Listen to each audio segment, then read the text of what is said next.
Hi, my name is Amy. Thank you very much for watching, and let's make some bad financial decisions together. This is for entertainment purposes only, so if you are entertained, please like and subscribe. I really appreciate that. So, I'd like to start today with clarifying some things that I said in my last video because honestly, I am pretty exhausted. I tried to make that video twice last night and wound up making it again this morning just because I felt I was not coherent.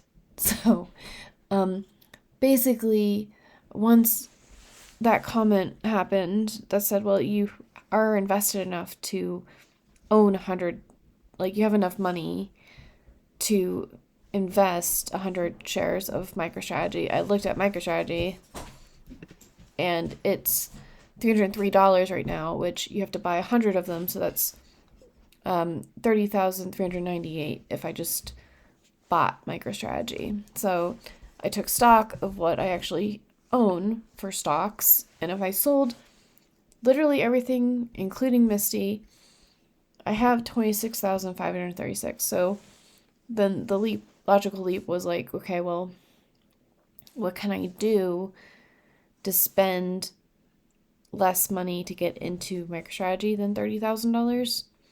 So then I would buy, my first instinct was the leaps, which is literally just buying a call that is far into the future. And what that accomplishes is you can control that 100 shares without actually owning them.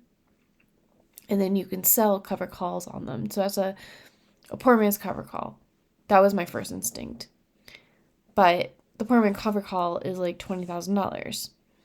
So if I just sell a put, then, and I was looking at the option chain for MicroStrategy. So if I sell a put, and this is for the next expiration date, but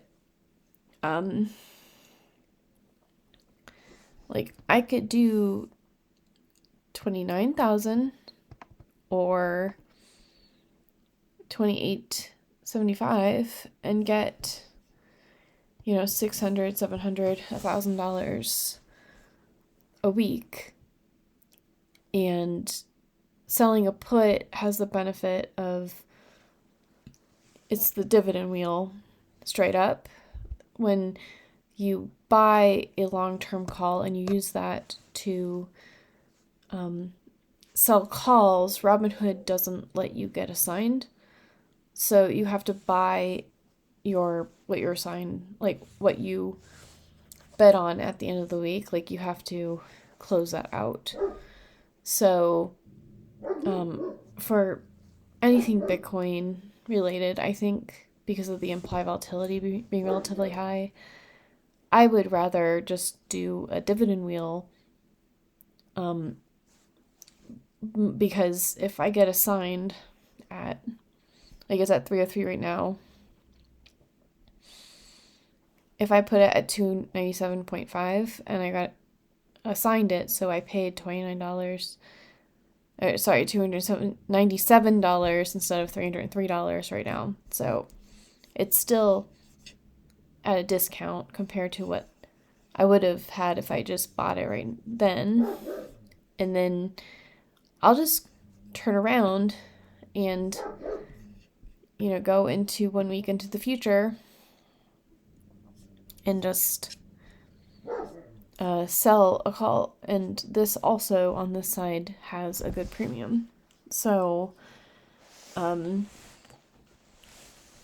was the dilemma and what I was trying to get at with the last video, where we just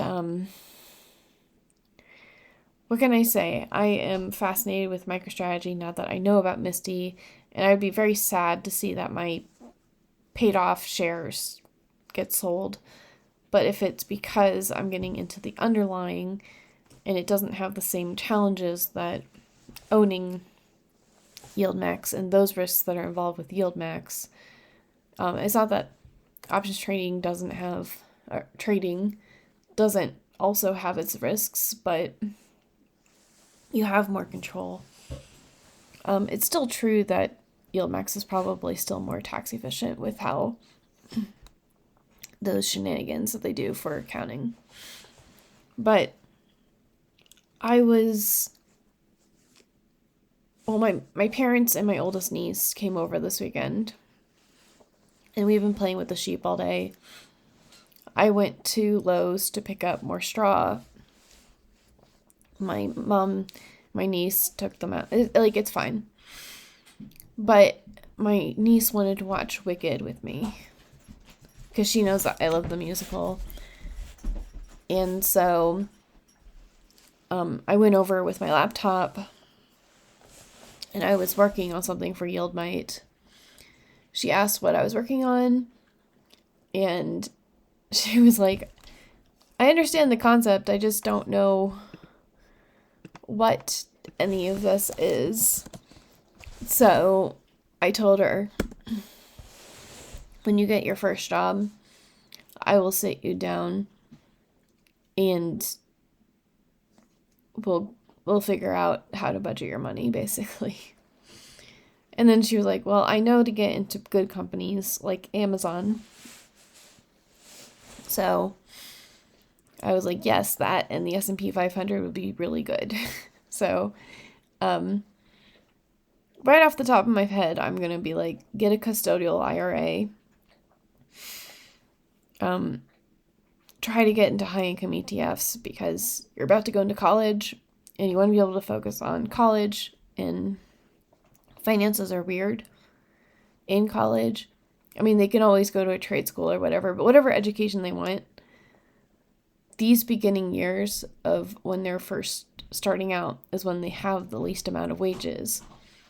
So if she has a teenager part-time job, then why not have it go into something that will give her an income to help her when she's at the beginning of her career and getting paid less. So, and having more income frees up your money in order to buy more of, the S&P 500 or whatever underlying you want to emphasize. So, that is all I wanted to talk about today. What are your thoughts? What would you tell like a teenager about finance? Because I think a lot of people get into their late 20s and early 60s and they're like, why did nobody tell me this? Like, would it be so hard to explain that credit card companies are predatory and that minimum is not like the amount that you can spend on a credit card is not the credit limit. It's what's physically in your credit, like your bank account right now. Anyways, I'll talk to y'all later. Bye.